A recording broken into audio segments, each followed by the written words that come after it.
Hey guys, this is Abhishek from GadgetJuice.com, and today we are here at the Huawei event in Bangkok, and they have showcased a new device which is called the Huawei P8, which we have with us as of now. This is the white silver model which we have with us. This phone looks very premium in terms of the overall look and feel, and the build quality is also very nice. They have used metal on the edges, and at the back side of the phone we have metal being used approximately 90%, and here we have glass. We have a camera module over there which is a 13 megapixel camera module, which is an autofocus camera. It can record high definition video, and slow motion video can also be recorded. We have also got dual tone LED flash over there, which will give you better photos even in low light if you use flash. At the bottom of the phone we have the micro USB port for data syncing and charging. The loudspeaker is also there on the edges, which is definitely a good design. On this side you can see that we have the power button and the volume rocker. Both of these are metallic buttons and they give good amount of feedback, and the power button is a small rectangle kind of a button which is looking very nice, and it is giving a tactile feedback when I press it. Over here we have the SIM trays, and one of that will take a SIM card, the other one will take a micro SD memory card inside, and you can actually use a micro SD memory card up to 128 GB on this phone. As I already told you, the phone looks very premium, and it is going to be premium on the price point as well. It has got pretty good hardware inside, which is high silicon Kirin 930 octa-core CPU, which is clocked at 2.0 GHz. It is going to be a 64-bit CPU phone, so it is going to give you pretty good performance as per what I have seen with the 64-bit phones. When it comes to the display is 5.2-inch full high definition display. It is an IPS display panel, and the viewing angles are good. And if you take a look over the display clarity is also very nice. I do not see any kind of pixelation on this device. It also comes with Android 5.0 Lollipop, and we have Emotion UI, which is the custom UI which is running on top of Android. Let's take a look over the internal details, and before we do that, let's take a look over the earpiece. So we have a nice metallic earpiece over there, proximity and ambient light sensors. The front camera is an 8 megapixel fixed focus camera, and we have touch capacitor buttons which are there on the front at the bottom, but they are within the display. So there are no touch capacitor buttons which are within the body, they are within the display. Let's take a look over the software UI. I already talked a lot about the overall build quality and finishing. Definitely the finishing is very nice and it looks very good in hand. Let's take a look over the software. So we have the settings over there, and I can go to the settings from here, and let's find out the version of Android first of all. And we have Android version which is 5.0 on this device, to be very precise.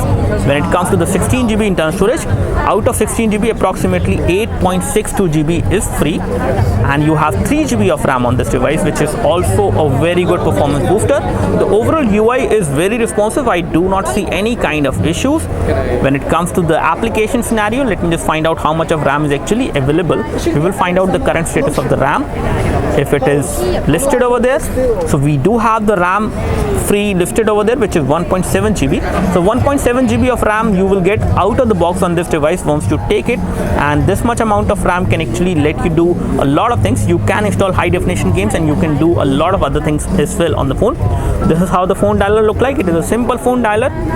Let's take a look over the messaging application. On the messaging application front, we have a custom UI which is there, and when it comes to the keyboard is a swipe keyboard which gives you swipe to type functionality supported, which is a very good thing. Continuous input is supported. Whenever you tap on any of the keys, you do get a pop-up as well for a second, so that you can see which key you have pressed. Typing experience is pretty good on this 5.2-inch display. If you type even with thick or thin fingers, the keyboard keys are pretty big in size, which is definitely a good thing. Let's take a look over some internal settings, and then we will find out the camera performance. So we do have support for sharing internet as well. You can create a portable Wi-Fi hotspot and share the 3G internet. We do have that supported. We also have support for power saving as well. Let's find out the camera performance, and for that I will take a photo of my iPhone 6 as I always do, and I will take the photo from the rear camera on this phone. Again, we do have some amount of light falling over here, but it is again artificial light, and it is a kind of a low light scenario, I would say, which we have as of now. And I will take a photo right away, and I will take a photo from the front camera now.